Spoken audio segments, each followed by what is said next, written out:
Good evening.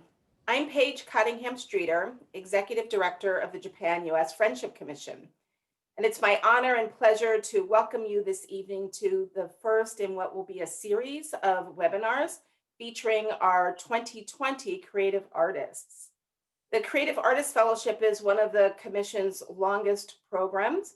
It's a signature program. We are a federal independent grant-making agency, and one of our commitments to the arts is to provide an opportunity for American artists to do a residency in Japan. This year is special because 2020 was intended to be the presentation and the celebration of the Olympic Games. We decided that it was a good idea to demonstrate U.S. Japan collaboration by inviting American artists to work with a Japanese colleague who would then, over the course of time, produce a collaborative work of art to be featured during the Olympic Games. The theme of the work can vary, and our artists from various genres have focused on different aspects of the Games, focusing on diversity, unity, resilience.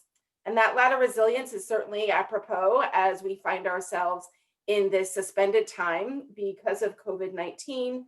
The Games were disrupted, our lives have been disrupted.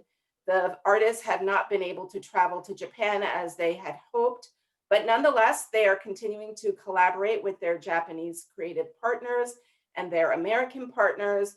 We're also keeping everyone connected as we are tonight virtually.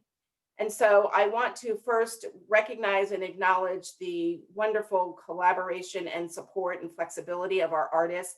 I want to also thank our institutional partners, the National Endowment for the Arts, and also the International House of Japan. And we also just have a wonderful community of people in the arts sphere who have been so supportive along the way. But this evening, you're going to have a wonderful panel discussion led by our moderator, Miho Walsh. Miho is very familiar to many of you.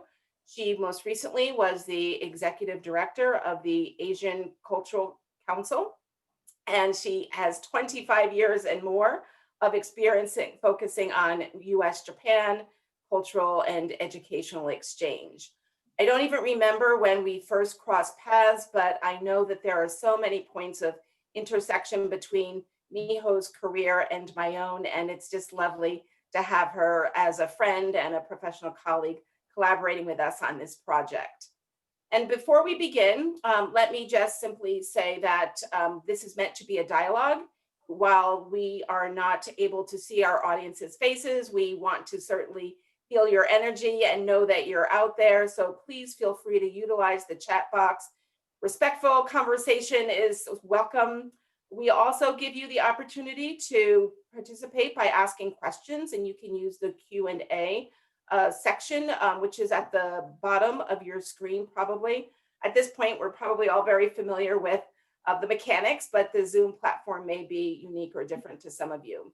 Your mics are not on and you are not on camera, but we want to know that you're out there. We want to feel your energy, and this is going to be a recorded session. So if you want more, you want an encore, you'll have an opportunity to join us later. Please also feel free to share it with friends and colleagues at the conclusion of the event. And I think at this point in time, I've covered everything that I need to, so I'm going to pass the mic over to my friend and colleague, Miho Walsh. Thank you so much for doing this. Thank you so much, Paige. It is such a delight to be here. I can't thank you enough for the warm introduction. And truly, the honor is mine, the pleasure is mine. I've been a long admirer of the U.S. Japan Creative Artists Program. I think that this kind of a program in the world today is essential. And as you say, it really has done an extraordinary job of creating connection. And I think in these sort of times of COVID and many different social movements, thinking about where we are in the world and what kind of world we want to foster in the future, the NichiBei Creative Artists Program is key. It's a key player. I'm particularly excited about tonight because I think, just as you say, typically the program doesn't necessarily involve artists working together towards producing a work of art. And because of our sort of situation with COVID and the way we've had to work, we get to have almost extra time now that the Olympics have been postponed, and the artists get to have extra time. And we, as audience members or admirers of their work, get to really, through this panel tonight, I think, are going to get firsthand insight into this process. And you don't really, as a sort of appreciator of art, you don't really get a chance to be a part of this process where you truly get to hear from the artists in sort of situ and in development. So this is a very exciting evening tonight, I think.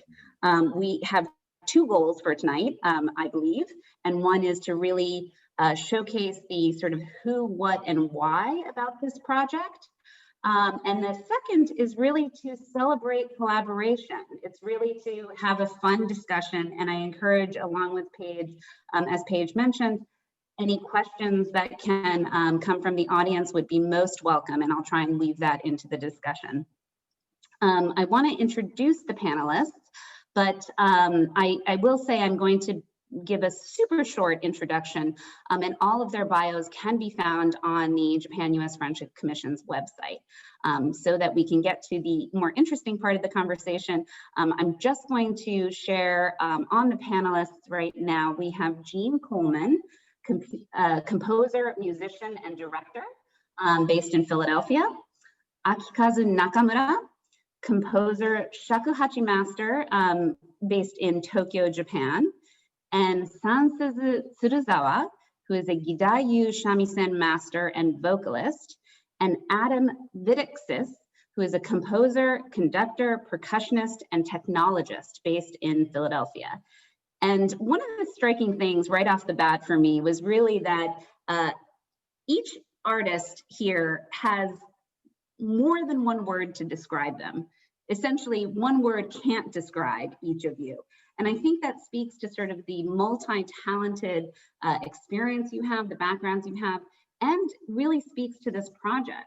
I think at the core of this project is this sort of multimedia, multidisciplinary approach. And I'd just like to sort of ask Jean to maybe start us off by giving us a broad introduction to how this project began and why you chose these particular extraordinary artists to collaborate with.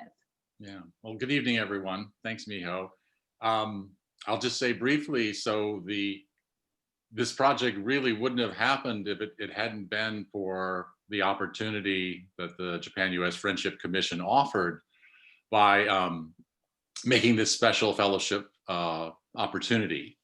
You know, the idea that they were going to focus on a collaborative project centered around the values of the Olympics. And I remember when I first saw the proposal for this online, I thought, oh, that's interesting. But I really thought about the sport aspect of the Olympics and thought, I have no idea how I could relate to that because I'm not a big sports person, you know? So nothing really clicked. And then several months later, the deadline to apply was coming and I was starting to think about it again. And then I somehow it just came into my mind to think about the martial arts and in particular karate. And this is part of my background, having studied this. And I thought, I wonder if I could do something with karate or martial arts and my music. And I have so many wonderful collaborators in Japan. So that was really, you know, I knew there were such great, interesting people that I could work with on that idea. So I made a little quick research and found out that the Summer Olympics for this year, or it'll be next year, this is the first time that karate is featured in the Olympics, in the whole history of the Olympics. And so I thought, wow, okay, so in Japan, this will be an important fact about the Olympics that you have this you know, special situation. And I thought, okay, maybe that really create some more energy around doing something with this idea. So then I spoke with Aki and just asking him, hey, did you ever do anything like this? Or, you know, are you interested in this kind of idea? And he immediately said, yes, that could be interesting. So it started there. And I'll just say briefly then, the other piece of it that really got me going about the idea was if we could do something also with technology in an important way with this project, because I had this image of seeing the karate being performed, and as the movements were happening, the movements could generate music or generate a soundscape. So then I turned to my friend and colleague, Adam Vidiksis, and started asking him questions about motion sensor technology. You know, how could we do this? Could we attach motion sensors to karate performers? You know, how could it work technically? This kind of thing. So this was the initial thing. I had to really have some idea about that before I made the proposal. And then, you know, the proposals came together in a way, and thankfully it was successful. So then we really, you know, had a chance to delve into this idea and start exploring all the different tangents of it. I think the other thing that's really emerged was we started with this idea of the motion sensor technology, but quickly added to that was the idea of also exploring the activity of the brain during the karate performance, but also the mind activity of the musicians. So tonight you will see some demonstration of some of this technology that we're working with, in particular with reading the mind and making this a part of the artistic experience of this work.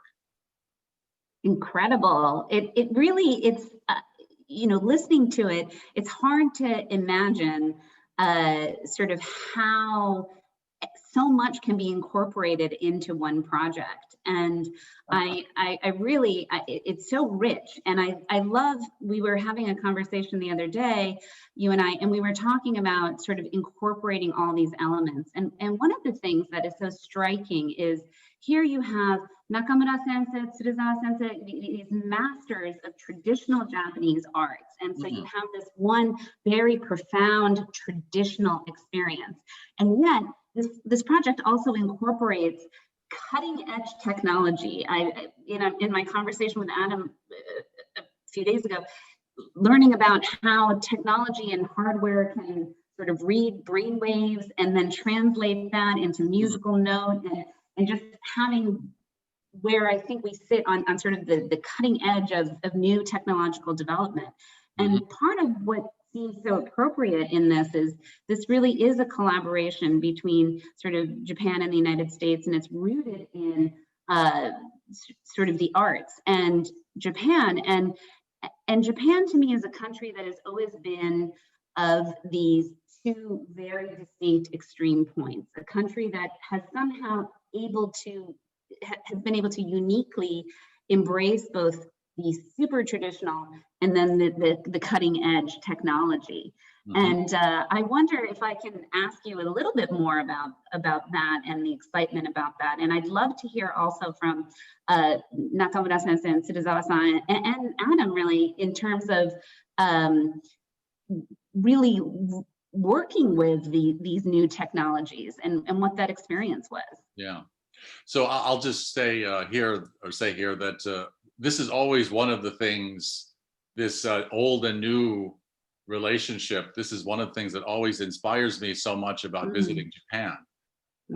Every time I go, it's a new pleasure to kind of step into this world where you see just in everyday life this kind of relationship.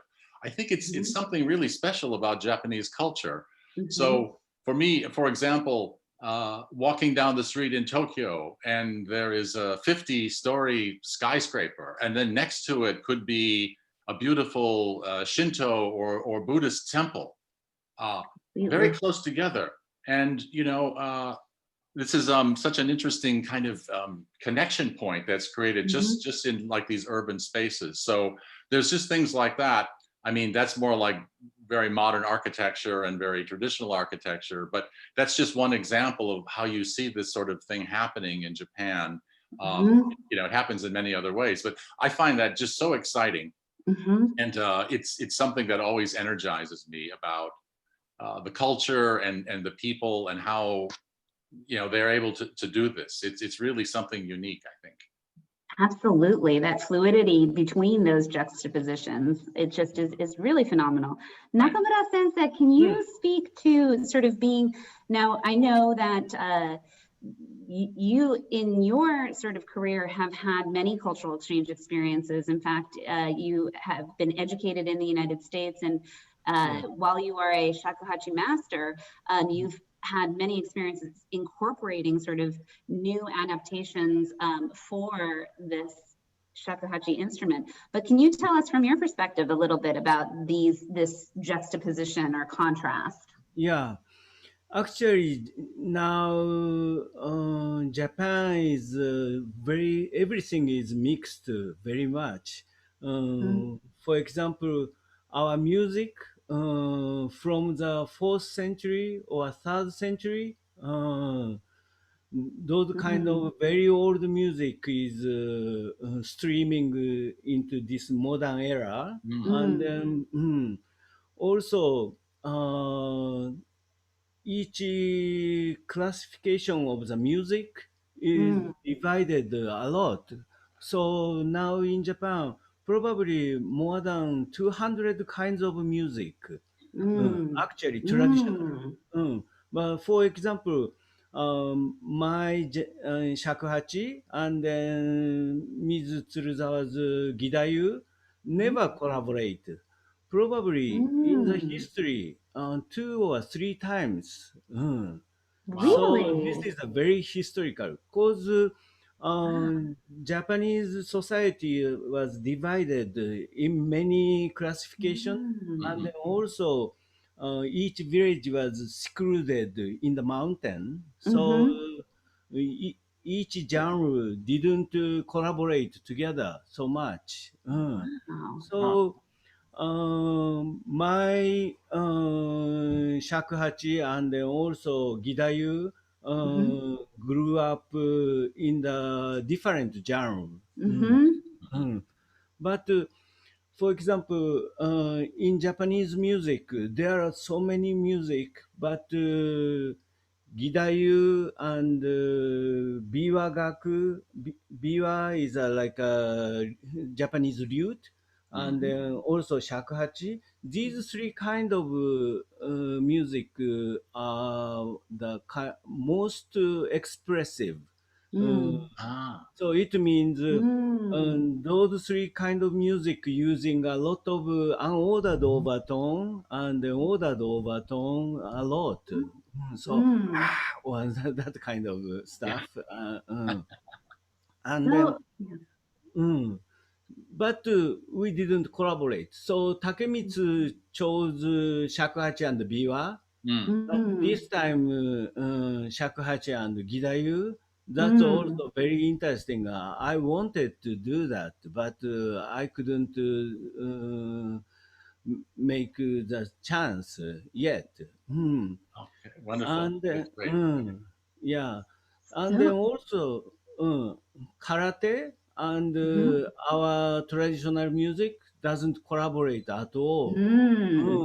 So this is the first time probably in the history, Gidayu, Karate, Shakuhachi, this combination. that is so phenomenal. It really is such a cause for celebration when we talk about collaboration, and to think that it would be in the space of international cultural exchange that actually enables a much more sort of localized Japanese exchange, if you will, because Yeah, as you yeah. say, the traditional arts are very much steeped in these learning from a particular master in that particular school and passing that particular tradition very authentically from generation to generation. So it is most exciting to me to see sort of the definition of cultural exchange encompass actually cultural exchange happening within different traditional music schools in Japan. So thank you for that. Yeah. Great. This is And then also, even in Japanese side, Yes. this project is very complex, but also with American musicians and American technology, and then also inner thoughts in the brain, and then Mhm. also karate's body motion. Mhm. Everything is mixed in the history, and so Wow. this is a extremely great collaboration, I think. Mhm. It's Right. wonderful. Mm. And I want to maybe showcase, or we have a few visual videos lined up, but before I jump to that, actually, let me just ask, Tsuruzawa Sensei, you are a master of Gidayu and this traditional shamisen. And amongst your fans and people who listen to your music, how do you think their response will be to this new collaboration where you're incorporating cutting edge technology?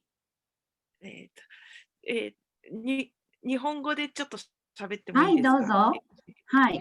あの、中村先生がほとんど言ってくれちゃったのであれなんですけど、あの、空手の、ストップアンドムーブの、瞬間っていうのは、義太夫にとてもよく似ていて、義太夫も、ふんって勢いがとっても大切なんですね。なので、その息遣いっていうんですけれども、尺八も共通しているなって今ちょっと思いました。で、特に尺八、義太夫、息遣いの差が激しい芸能なので、とてもそれは空手の動きに似ているなって今思いました。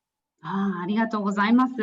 So it's so interesting that even with the shamisen, you have this collaboration and it sort of is parallel to the experience of the shakuhachi or karate, as Tsuruzawa sensei is saying, sort of the importance of the use of breath and sort of the timing and the force of that sort of breath and movement is very, very important.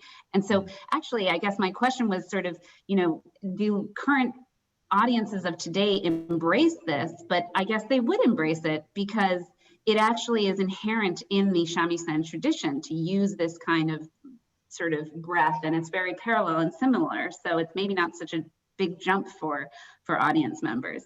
But Adam, may I turn to you? Sorry, Jean, go ahead. I just wanted to comment quickly that this is such an interesting point about the kind of commonality of these different Japanese arts practices. So even though there's no history of shakuhachi with karate or shamisen with karate, I felt somehow this will work together very naturally. And it's so interesting to hear the comments from Sansuzu-san and Nakamura-san that they I think also could feel this idea intuitively that it would make sense to connect these things. There are just some fundamental ways in which these things make a connection. And then it's kind of amazing to think that it never really happened before, Right. Maybe for some reason, these things never got a chance to be together. So now we can try to do that.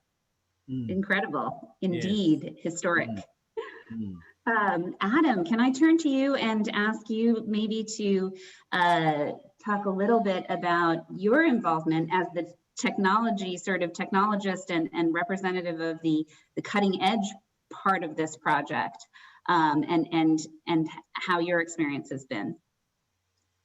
Sure. Yeah. I mean, it's been fascinating to be a part of this project, and I've learned even so much more. I've worked alongside Jean in many projects involving Japanese instruments and Japanese music, and this one has delved so much deeper even than anything we've been able to do before. So that's really been a joy so far. And just with regard to these are wonderful comments from my collaborators here, and it just makes me think also about often the way in which we think of the technology as something in the future. We often predict things about the future and future technologies, and but of course it's really something in the present.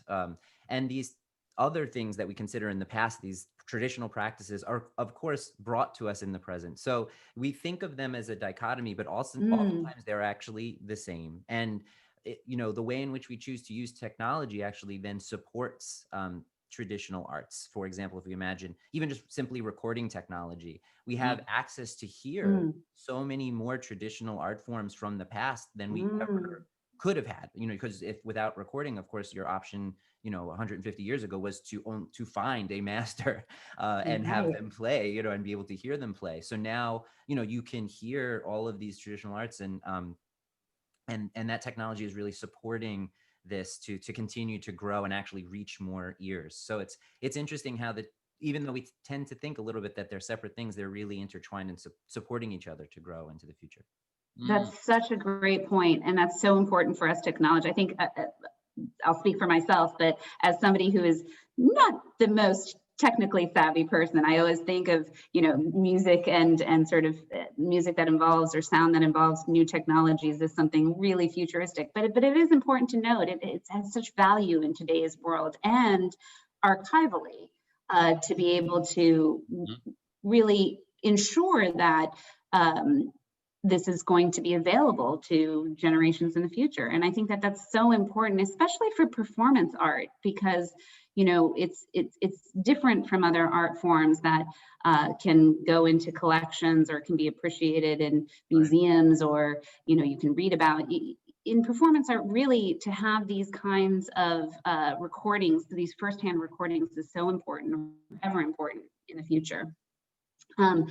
Maybe with that, we can move to sort of talking about the technology. And I think we are all very, very curious to see how the technology actually kind of works. And so, Adam, if I can turn to you and once again, sort of lead us through this expertise. I think it's so fascinating. Sure. So I have a short video that demonstrates some of the technology. Maybe that's a good place to start so that people sort of have an idea of some of that behind the scenes thing that's happening. I'll share that.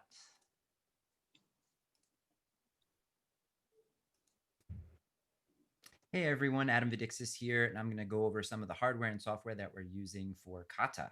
So first, this is our hardware, our sensor suite, which is a headband, an EEG headband developed by a company called Muse. And the performers will put this on in this way, and there are 5 sensors in the headband that are placed around the skull and able to collect the EEG data. So those performers, whether they're musicians or martial artists, would wear the headband in this way. And so we can, once it's on my head properly here, we can start to see the data coming in. So we have this visualization. So we're sending this wirelessly actually to an iPad, which is receiving it and acting as our wireless hub for receiving the data via Bluetooth. And then we're sending that wirelessly to a computer, which is collecting the data. So what we're seeing here is custom software that we have written specifically for the project in a programming environment called Max. So this is custom code that collects all of these things, and there's lots of interesting data that we see, like my current delta, theta, alpha, beta, and gamma waves. We can detect when I blink or when I clench my jaw. We can also see that coming in as well. We can also visualize the data in other interesting ways. Here's some raw data mappings, but for example, here we can see the motion and position of my head via an accelerometer. So if I move my head this way, we can see those data change, as well as via a gyroscope, which says its relative position in the world. So the audience won't ultimately be seeing any of this specifically in the final concert performance, but this is what's going on behind the scenes. This is all of the things that are happening in order to collect this data. So this will be mapped in all sorts of interesting ways to create music and visuals specific to the data that we collect from the various performers in the piece, both beforehand via a number of different tests as well as during the performance. So this is the behind the scenes stuff of the hardware and software for KATA. Wow, that is really neat.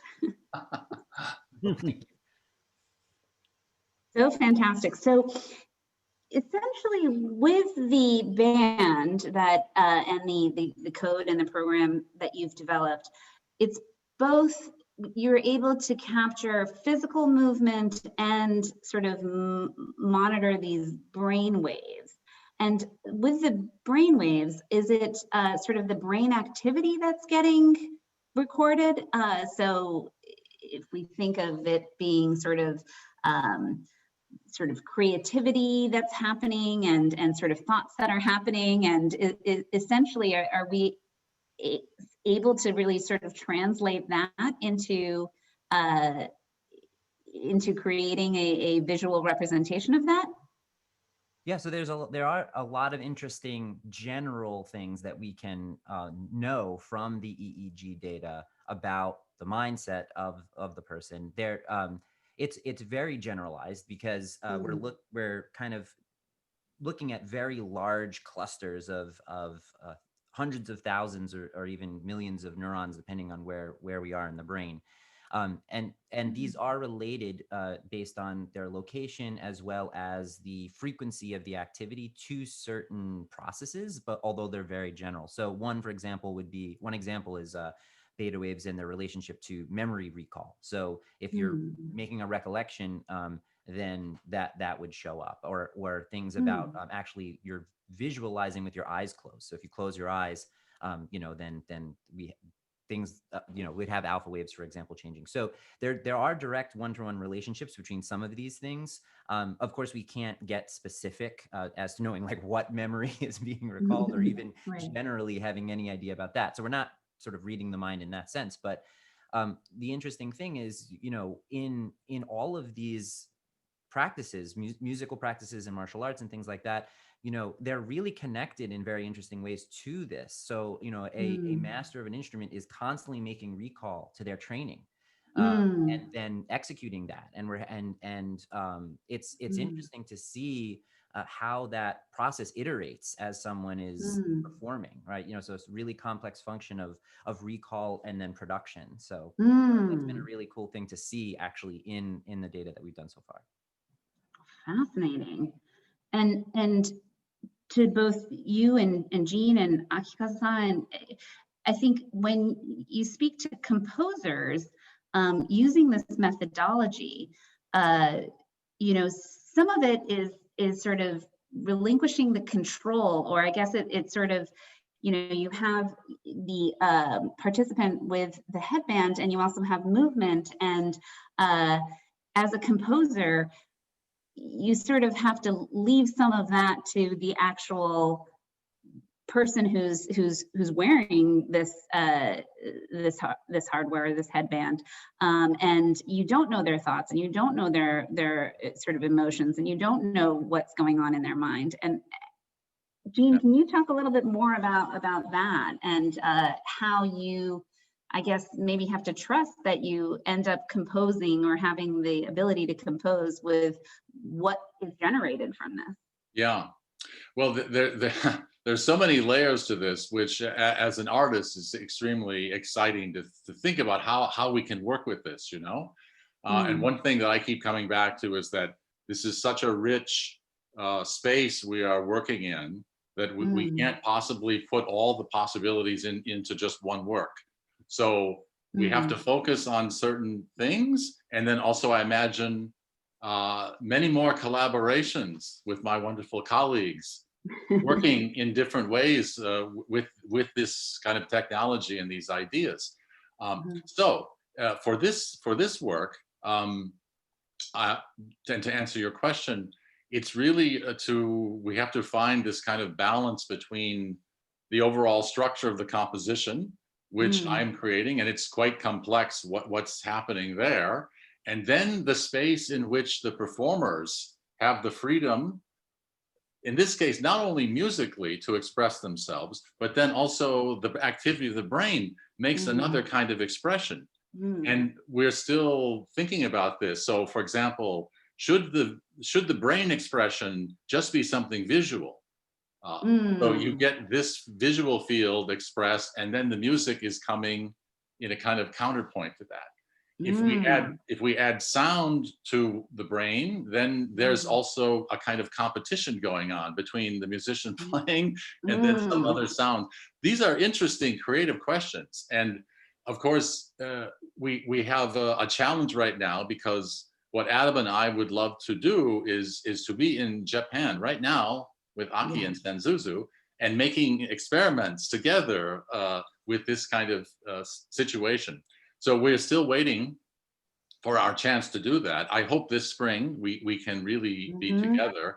And so there's a kind of laboratory process, you know, that will go on to help understand. But in any event, it's a balance between the overall form of the composition and the different features that I wanted to have, and then how the performers will react inside, you know, these different situations that are created.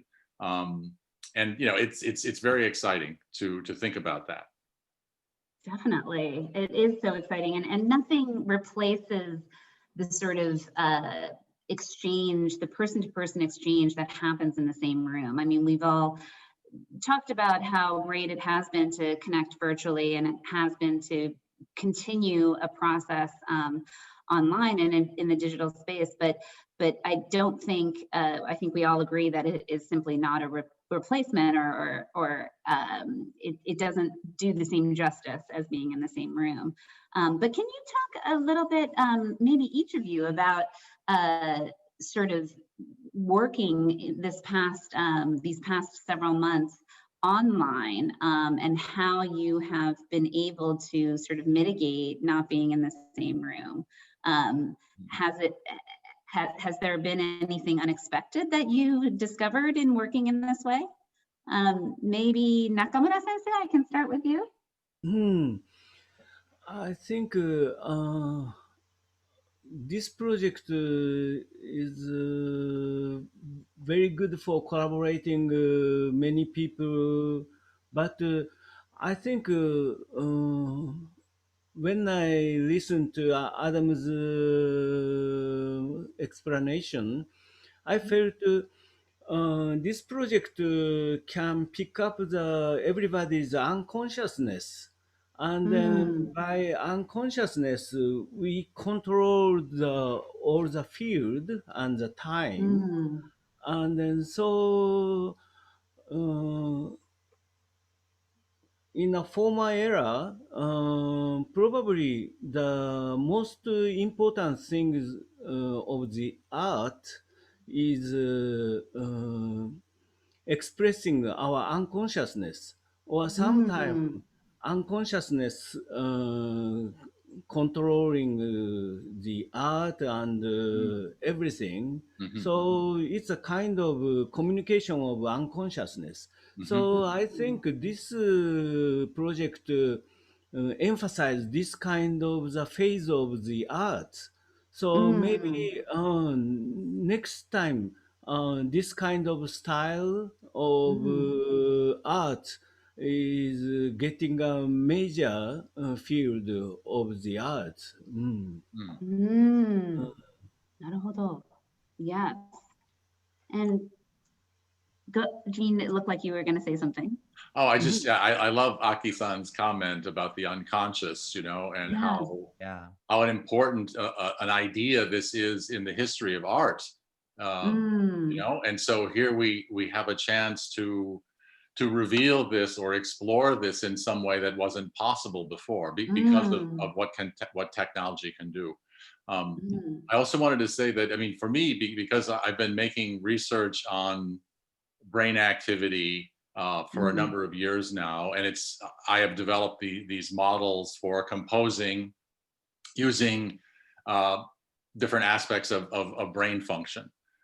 So this is a kind of personal exploration, which I've turned into a kind of a personal language of expression, you know. So I'm not a scientist, but I'm taking directly from this scientific research to try to come to some position with this material that I can do something creative. And I really feel that the possibilities for artists to understand the activity of the brain is going to be such an amazing new space for so many people to walk into, because when you start to understand something about how we actually function, you know, when you hear sounds, what is going on exactly in the brain? How is it processing sound?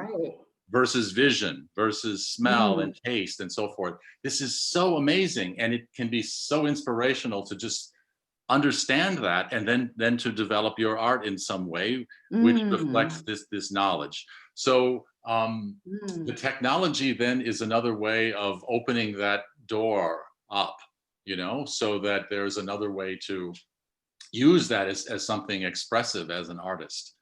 So it's a super exciting moment, I think, for artists to have this chance to explore these things, and we can really do something that wasn't possible before.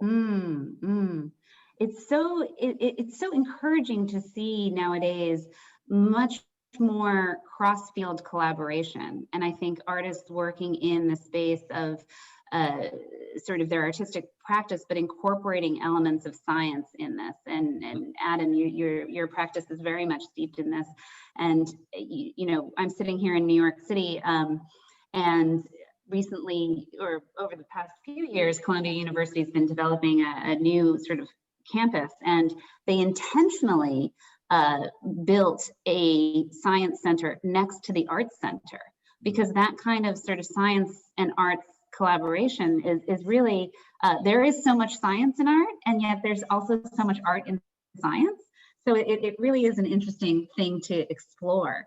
I want to think about this idea of sort of the mind and body connection, because I think that that's also relevant to the karate's kata, and sort of really kata meaning form, and sort of thinking about form and control and the mind processing different movement. And so can you share a little bit more about that sort of mind-body element in your practice, Gene? Yeah, so this really goes back to what I was saying about having studied martial arts as a teenager. And this was a huge influence on me. And I grew up in a very isolated part of the United States, northern Wisconsin, not a lot of cultural experiences so much that you could have in terms of museums or things like this. But I was able to start studying martial arts, and through the martial arts, then I became more exposed to other aspects of Asian culture, particularly Japanese and Chinese culture. So from this experience, I learned about Zen Buddhism and different forms of music. And then in the visual arts, I was making copies of Chinese and Japanese paintings, also the woodblock prints of Hokusai. This was all part of what I was absorbing, you know, personally about this. So it built up a big fascination for me about Japanese culture. And I finally had the chance then in 2001 on the first fellowship I had from the Japan-U.S. Friendship Commission to spend 9 months in Japan. And that was really the beginning of all my collaborations with these, you know, wonderful artists. So they say that, but going back to this question about the mind and body, this was really a critical point for me in terms of trying to understand how we can kind of make something out of this situation, because the mind-body connection is absolutely central to the study of martial arts. I mean, as a beginning student, this is what you learn about: the breathing and the idea of how the body and the mind must work together, and the mind can discipline the body, and many things become possible. And so in music, acoustic music for sure, but also electronic music, you also have very important mind-body activities going on.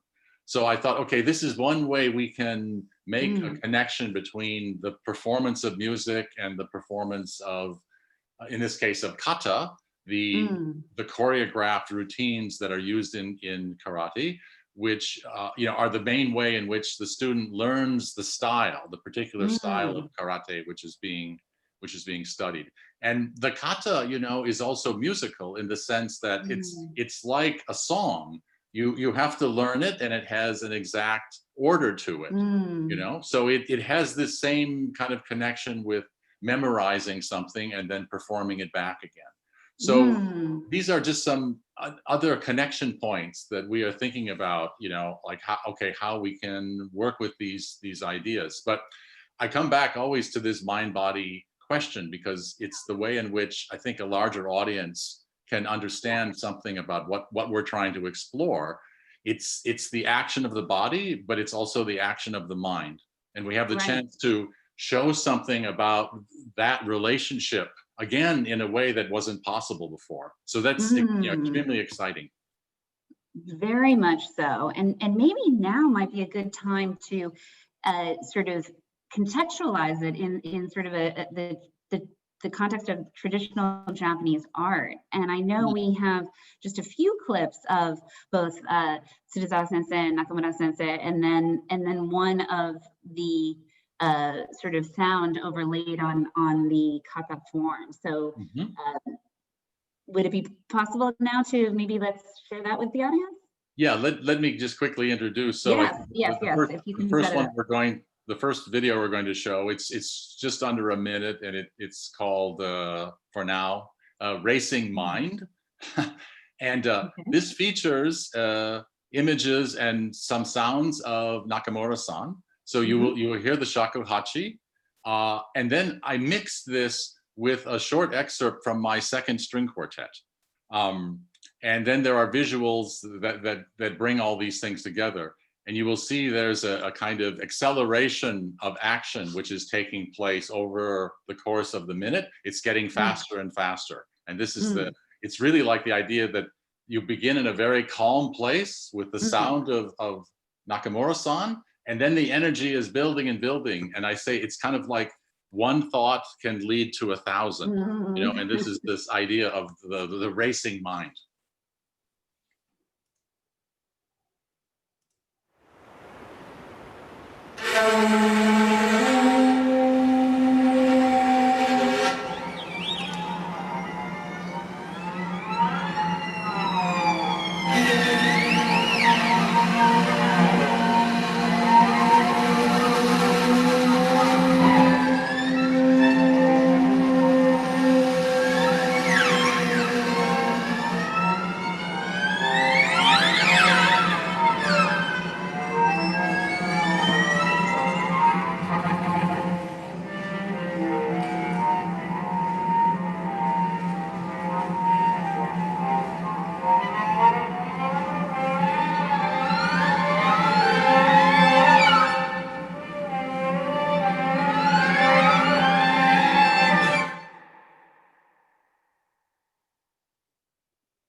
Wow.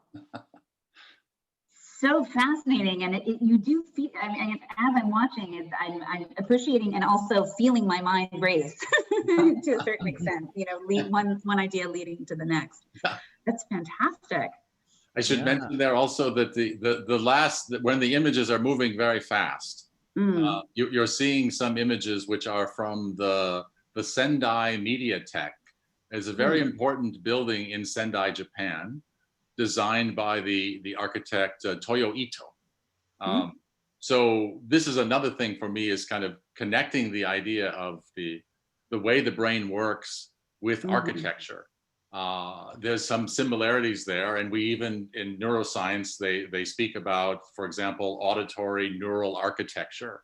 Architecture is also a metaphor in terms of the development of artificial intelligence, which, you know, Adam could comment on. So for me, this is a very interesting metaphor to explore the brain and architecture and how these things have similarities.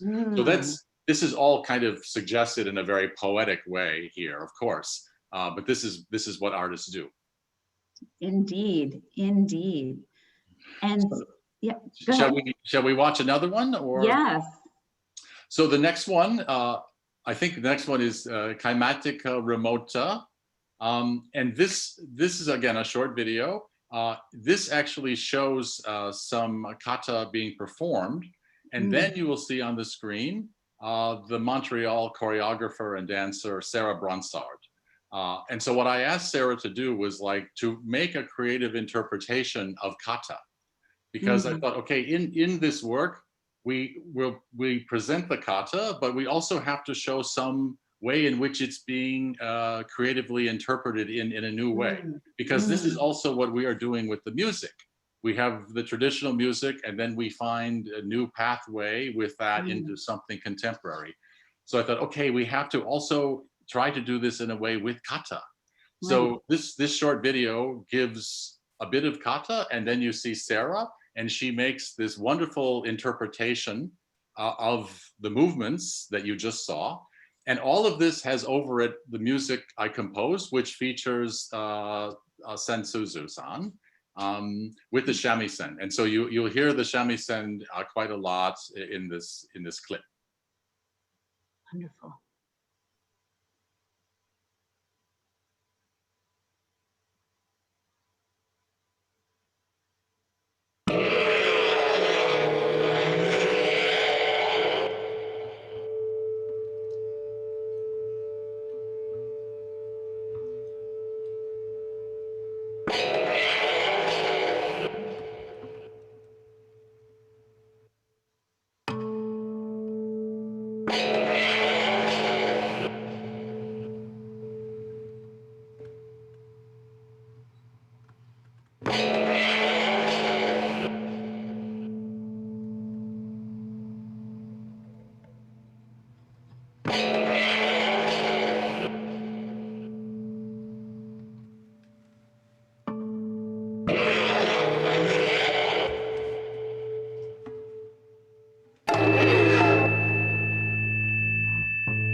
That is fantastic. Great. That's amazing.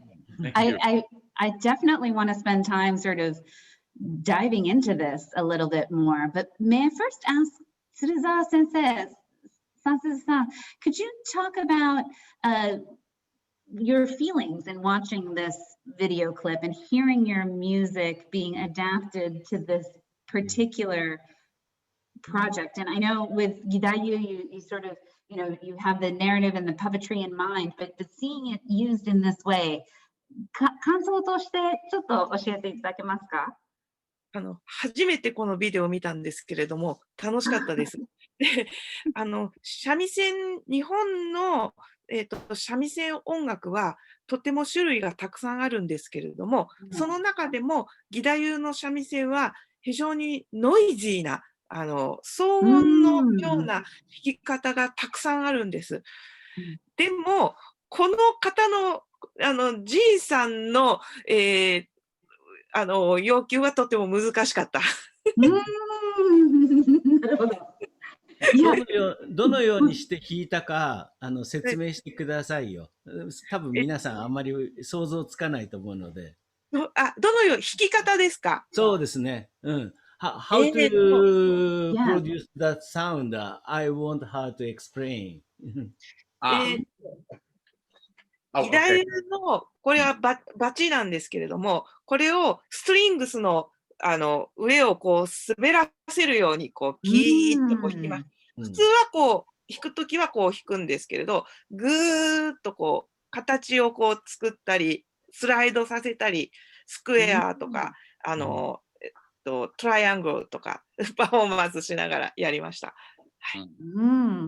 So we understand that there's a lot of different sort of traditions within the shamisen music, and Gidayu is one which is quite complex and quite loud, and can produce sort of loud sounds. And as we were just seeing Tsuruzawa-san sort of sensei holding up the plectrum, I guess, and to create this particular sound, sort of running the plectrum along these strings to create that almost, it almost sounds sort of like technological in my mind, or sort of, manipulated through almost sort of computer and technology. So it just is so interesting that we have this very, very, an instrument that's thousands of years old, creating the sounds that sounds kind of like something you could almost create on a computer, but fascinating. And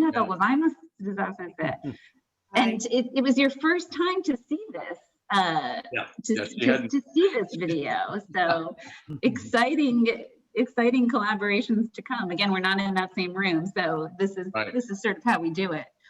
So actually, what was funny too is Sansuzu-san got to meet Sarah because she had a fellowship to be in Japan earlier this year. And so back in February, when we were in Japan, we were all together and we had a nice afternoon together, also with Adam.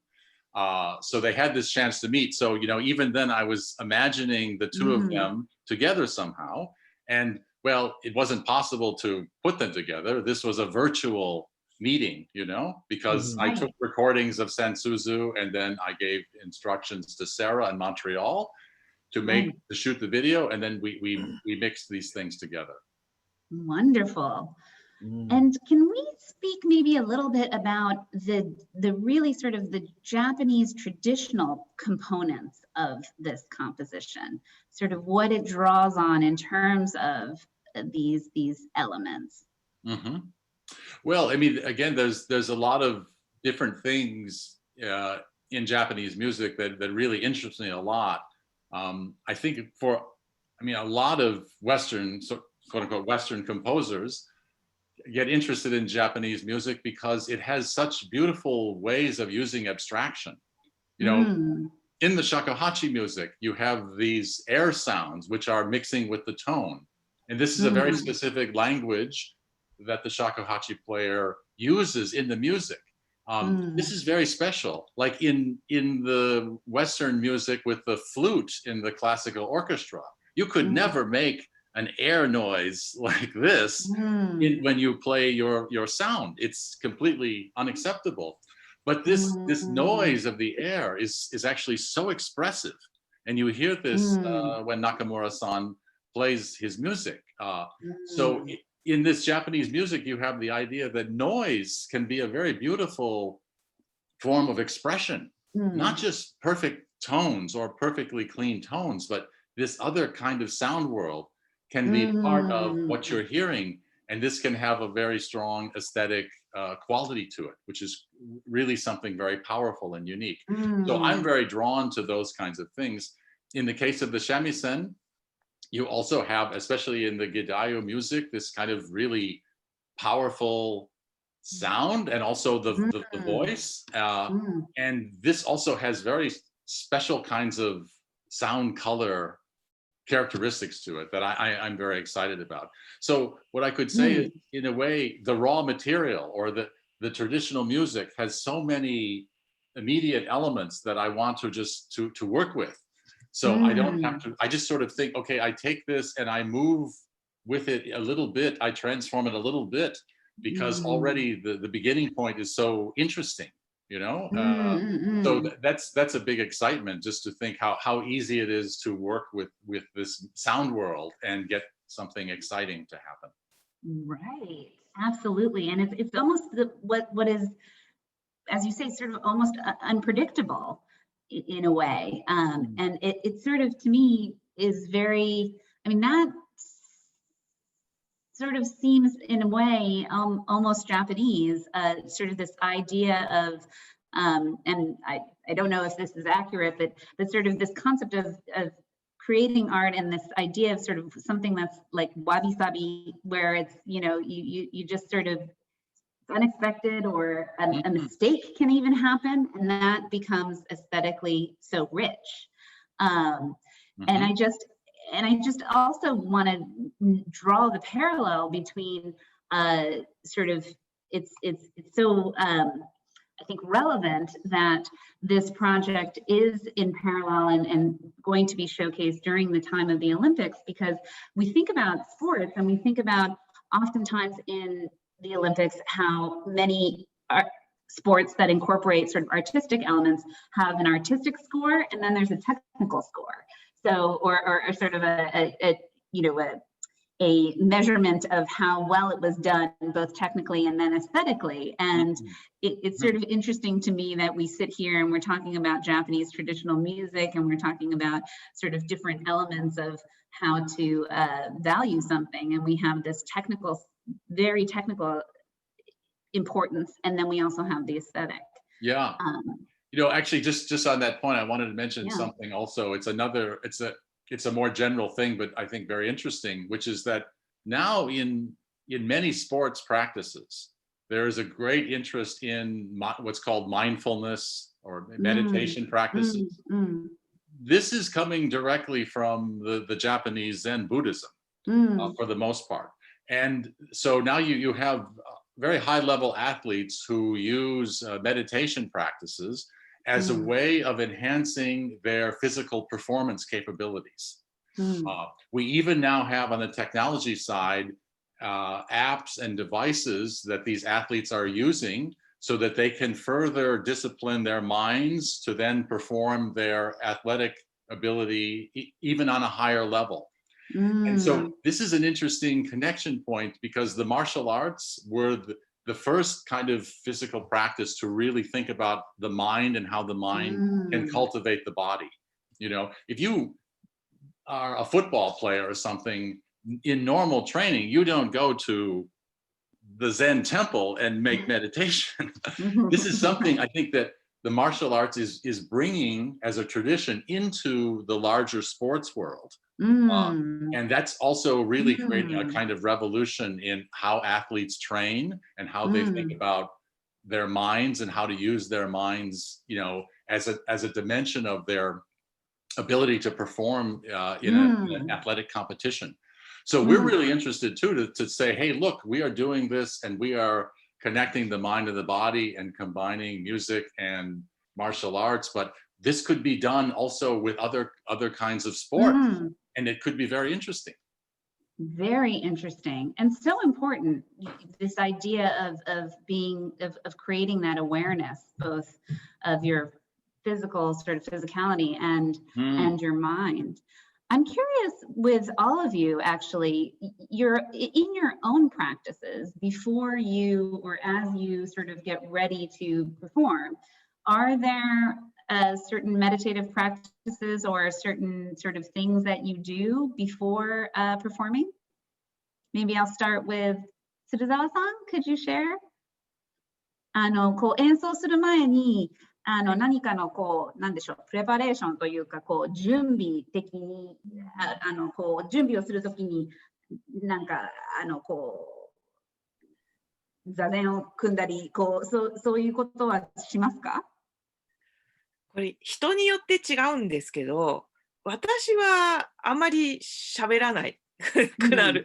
でも直前まで喋ってて、日常なのにいきなり舞台に出たらガラリと瞬間的に変わる人もいます。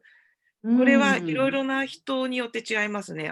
能の役者さんとかでも瞑想する人もいますし、ずーっと喋ってて、じゃあ行ってきますって言って舞台になったら能の役にすぐ変われる、チェンジできる人もいますし、私個人的にはまあ30分ぐらいは気持ちは落ち着けますけど、でも座禅組んだりはしないです。わかりました。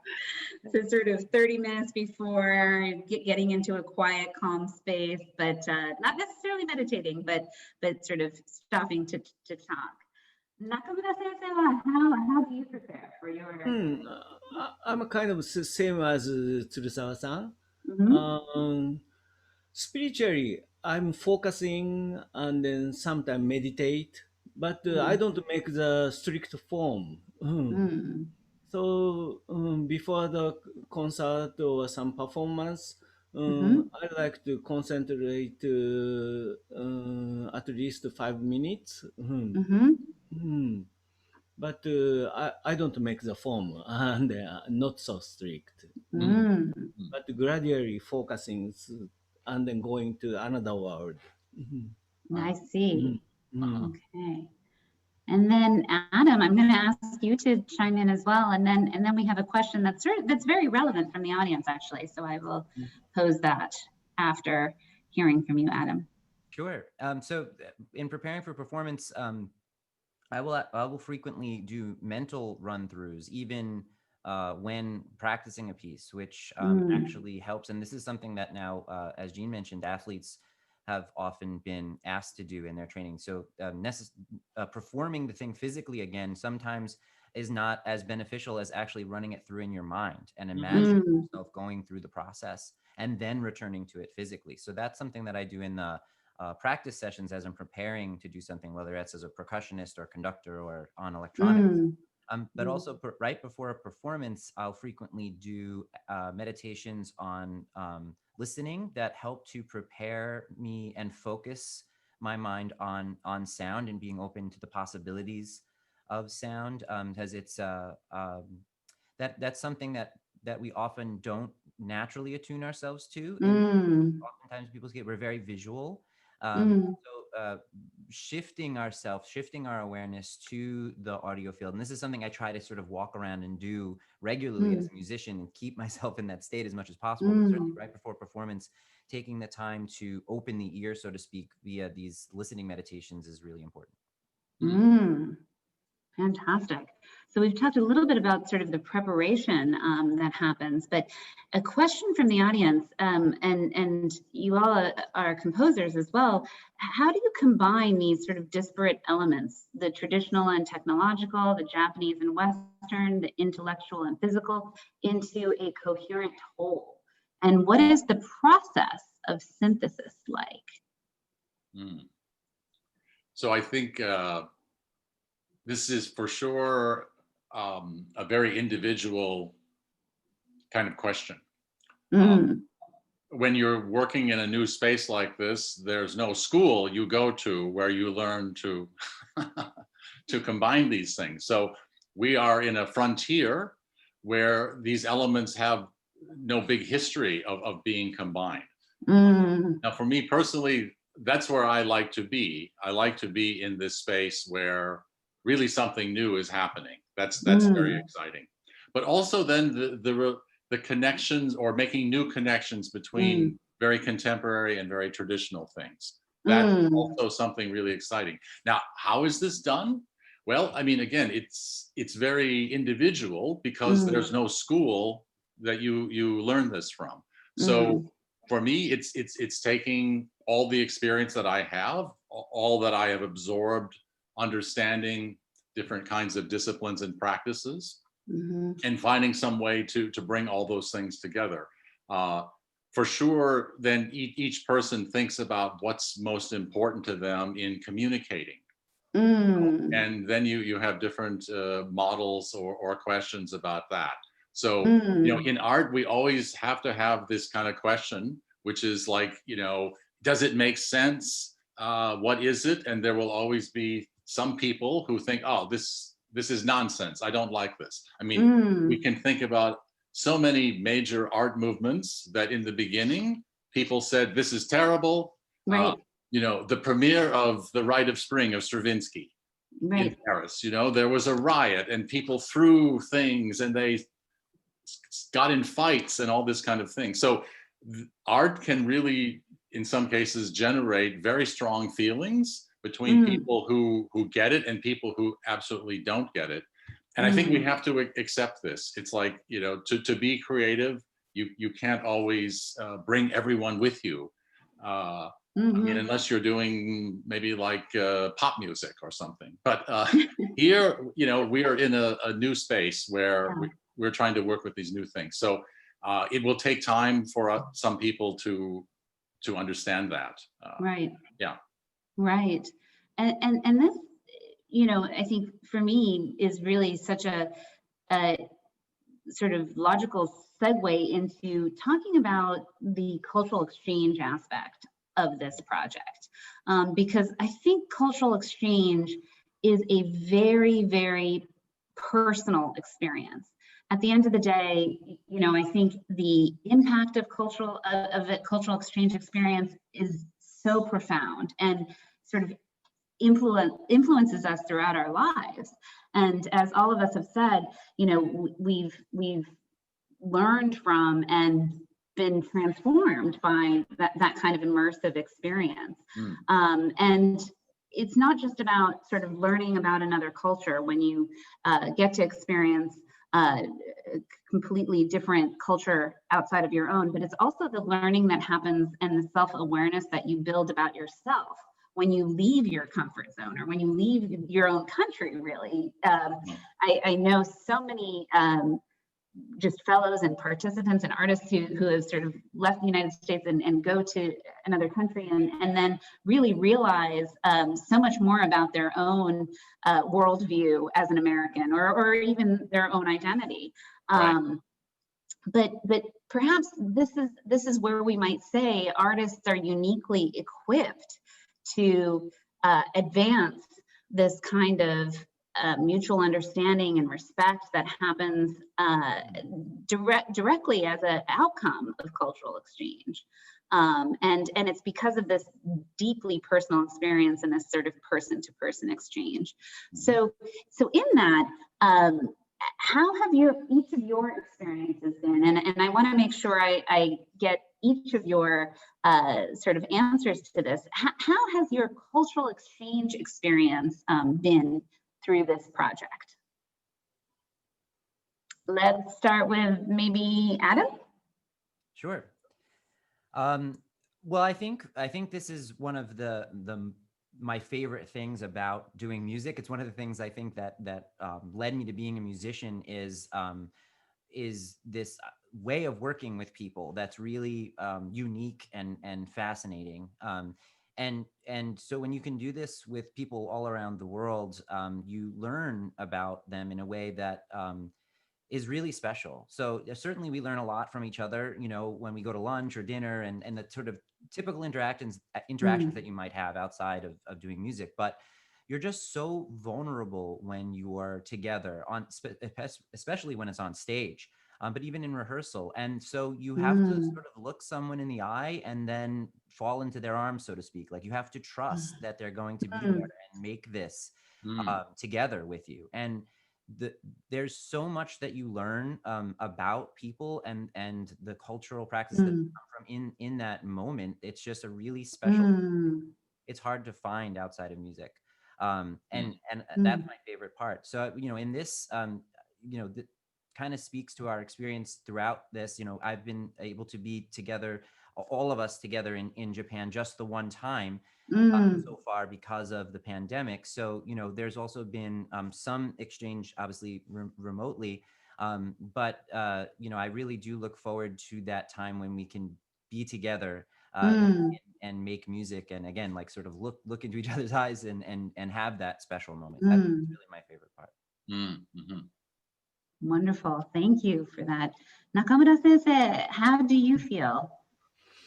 When we collaborate with other cultures, I can study and I can feel many things, but not only the surface, but also in the profound part of the people or humankind.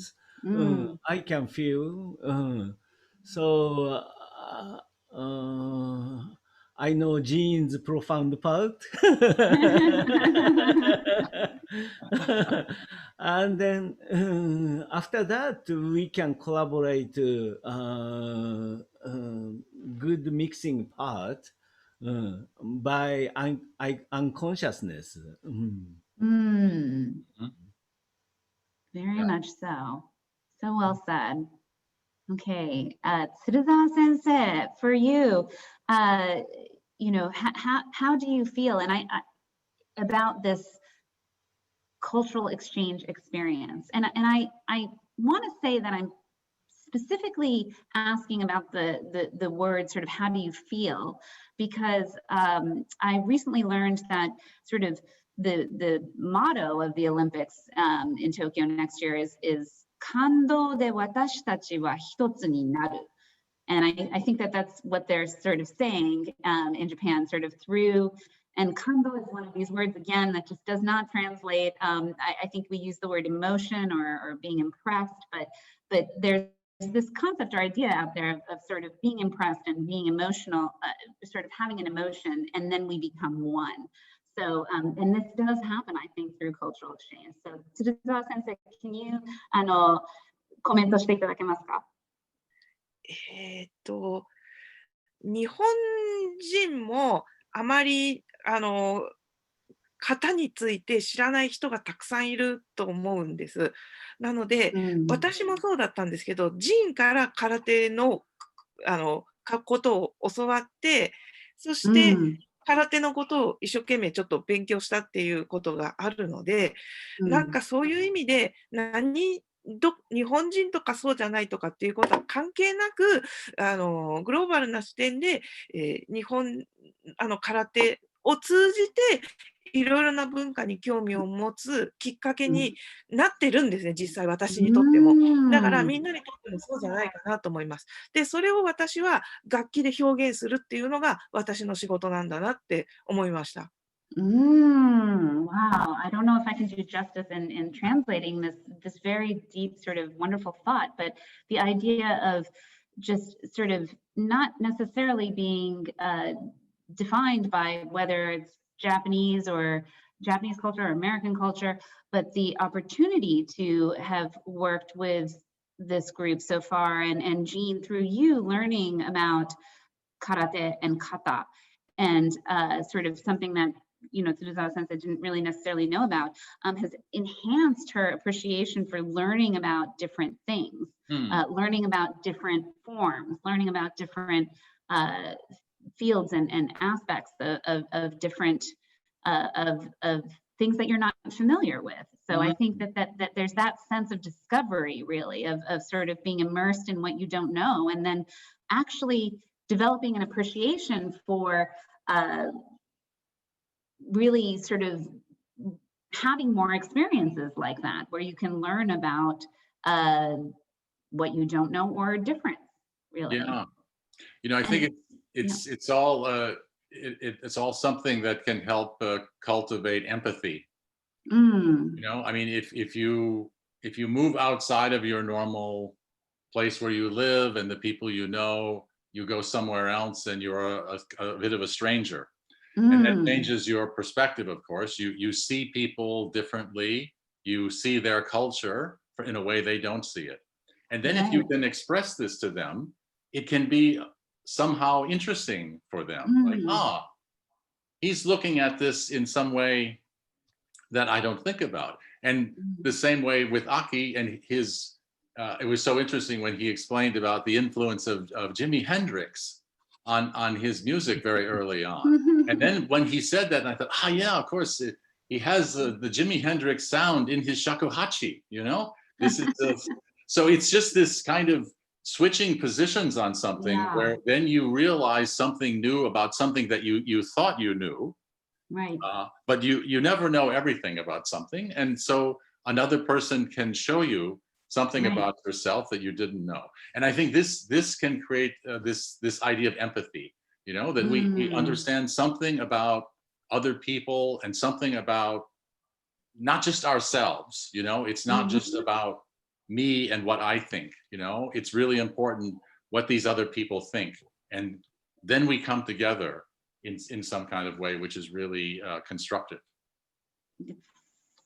So well said. And I really think that sort of experience and the art of listening and really putting yourself in somebody else's shoes, I mean, that is what cultural exchange is all about. It's not, the word exchange is such an imperfect world when we as practitioners of cultural exchange sort of think about it, because it sounds so transactional, but really it's so much more than that. It's so much bigger than that and more profound. And it's really sort of the ability to really step into somebody's shoes and see things from their world perspective, which or their worldview, which is so important. And I loved the story that came up in one of our conversations, Jean, where you and Nakamura Sensei were collaborating, and then when the audiences heard, would you share that sort of short piece? It's so great.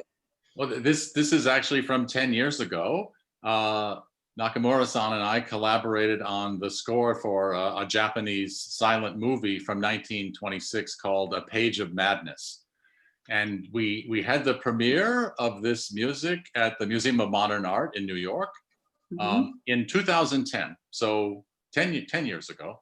And as it worked out, basically, I composed most of the music in the first half of the movie, and Aki-san composed most of the music in the second half.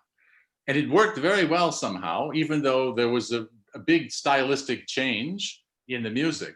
But I spoke to some people from the audience, and they all were quite sure that I composed the second half of the score, and Aki composed the first half.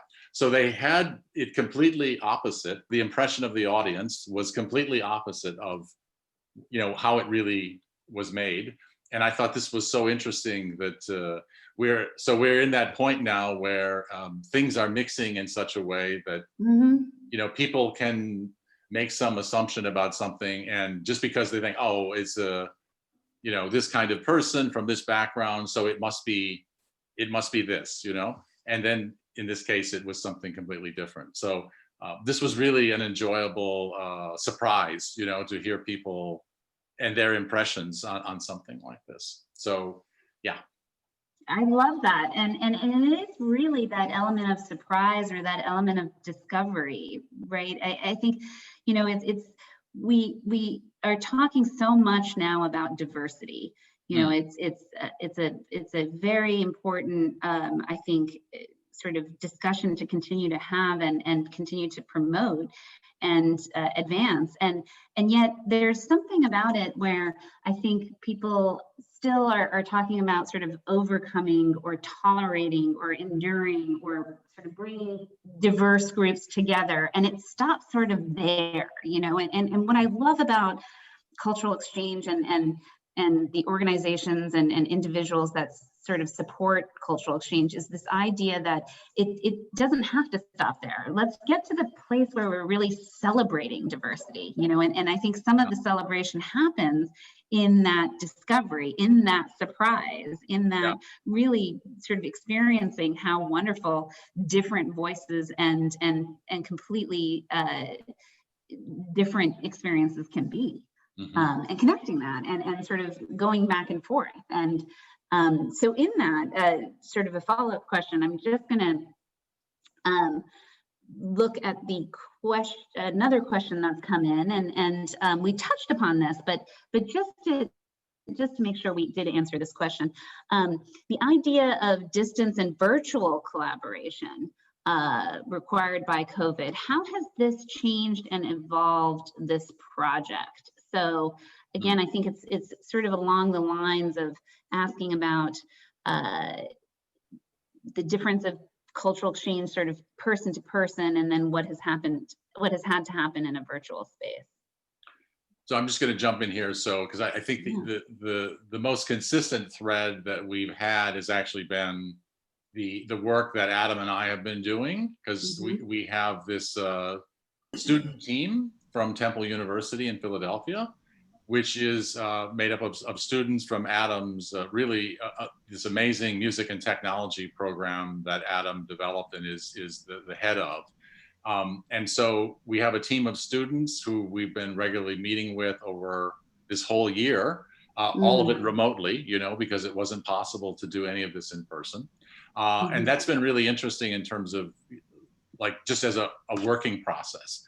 And then on top of that, Adam and I have been meeting every week just to, you know, check in. And I mean, as it turns out, at least part of our conversation has tended to be about politics because that's a lot of what's been happening this year. But, you know, it's given us this chance, because we can't meet in person, to keep connecting and keep talking about the important elements that we're trying to develop.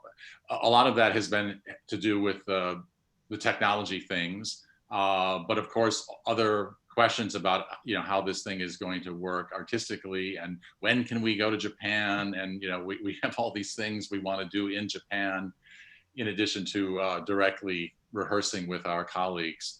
So, you know, it takes discipline, I think, to stay focused and to say, okay, we have to go forward.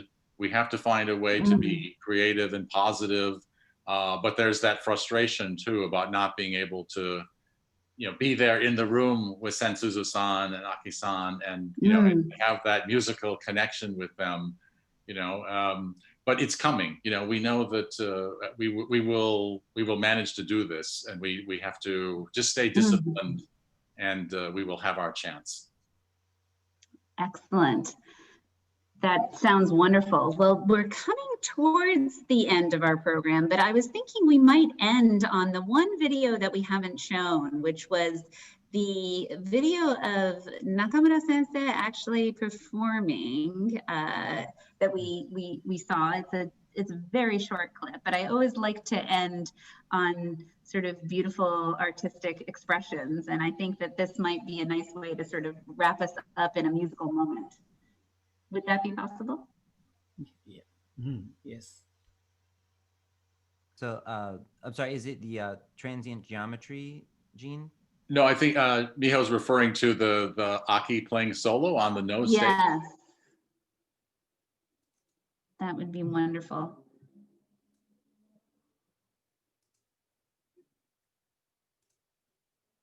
Here it comes. And oh, here it comes. Yep.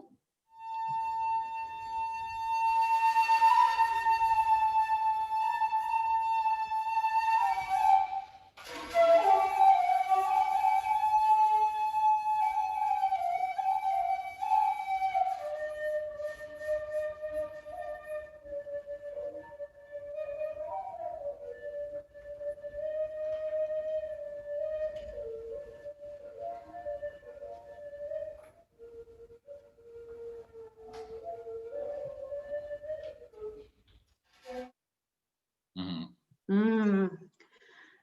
So it just transports us to a just wonderful place. I really, there's something about music that moves us. And I remember at one point the visual artist, Anne Hamilton, once told me, sound is the way we connect over a distance.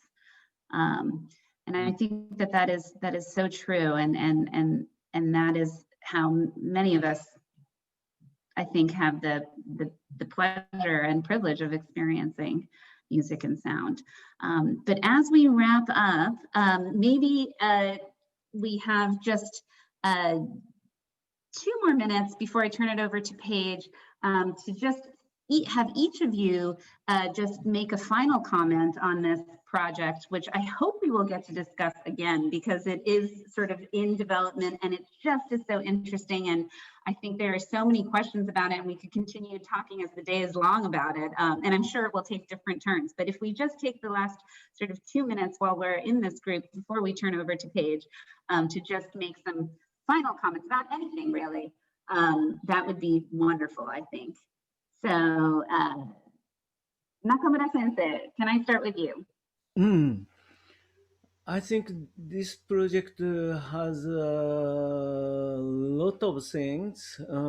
For example, Japanese history and Japanese culture, and then also European history and European culture streaming into the American culture and American history.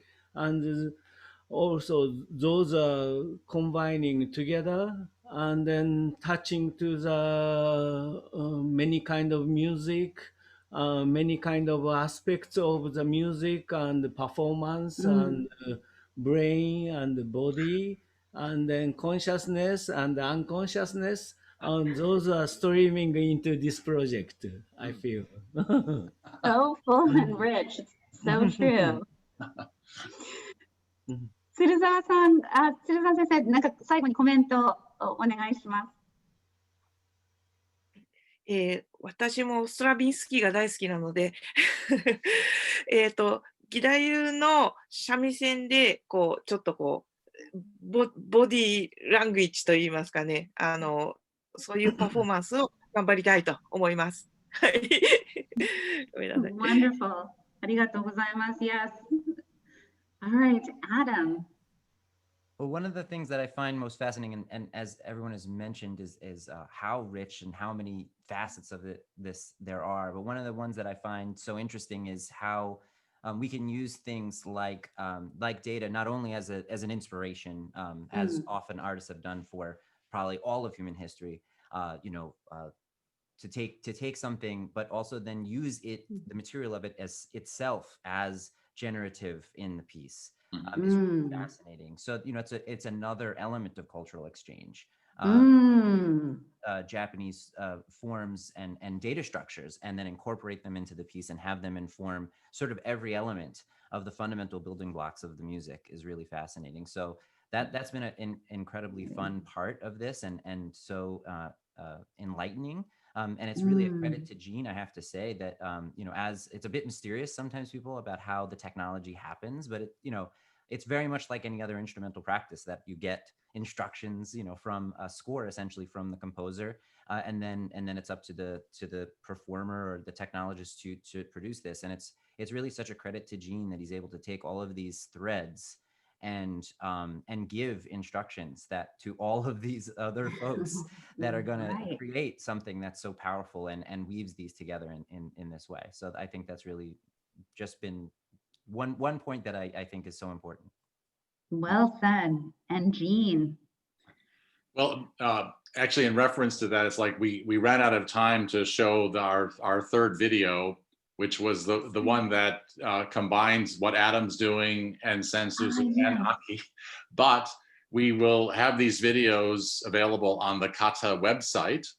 And so there will be a chance for people to come to that website and see some of the things you saw tonight, and also this other video called Transient Geometry. And we will have more material like this we'll be sharing. Also, there's an Instagram account for KATA Project, and people can look there also. And our plan now is to update all of these things on a very regular basis. So there'll be new information, hopefully every week, for people who are interested. Fantastic. And before I turn it over to Paige, we're 1 minute over. Apologies for that, and apologies for not being able to show the culminating sort of video, but maybe that can be sort of a hook line for the next conversation. Yes. But I wanted to thank each of the panelists. It's been such an incredible experience to learn about your project, and I'm so excited to continue to learn more. And you're truly representative of just extraordinary individuals who are advancing the U.S. Japan relationship through artistic exchange and through the beautiful friendships that you've created. And that really came through to me moderating this panel, just the warmth and the sort of friendships that have been built over this project. So with that, I pass it back to you, Paige. Thank you so much for this opportunity. Yeah. Well, thank you so much, Miho. You did a fantastic job. And I think, frankly, our audience has been mesmerized and could probably listen and watch even more. But that we have to at least whet people's appetite and give them something to look forward to. But in my closing comments, I want to not only thank again our creative artists for the patience and the perseverance that they've exhibited. They're talented individuals that have been faced with extraordinary circumstances and are certainly doing their best to fulfill the project. But just to really underscore that it is a community that we're all a part of. And each of you in this presentation have demonstrated that each part is valuable and precious and has something to offer, but together it's something really unique and beautiful and stronger. We're all stronger for it. So I want to say to the National Endowment for the Arts, to the International House of Japan, thank you so much. You bring so much to this initiative.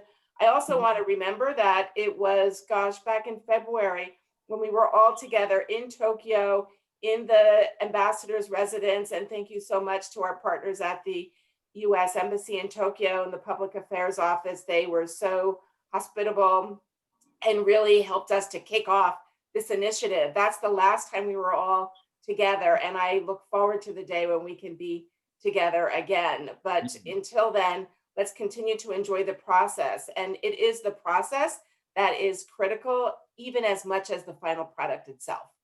The friendships that have been developed, the collaboration that's happening, the cultural exchange that's apparent, the warmth and the friendship and the generosity between our two countries. I just can't communicate enough how much I'm just awed by the work that each of you are doing. And Miho, you did a fantastic job as moderator. Thank you so much. Dean, congratulations. Nakamura Sensei, Tsuruzawa Sensei, and Adam Sensei, thank you all for your commitment to this project. And with that, I'll say good night. Wonderful. Thank you, Paige. Thank you. Thank you. Bye. Bye bye. Bye.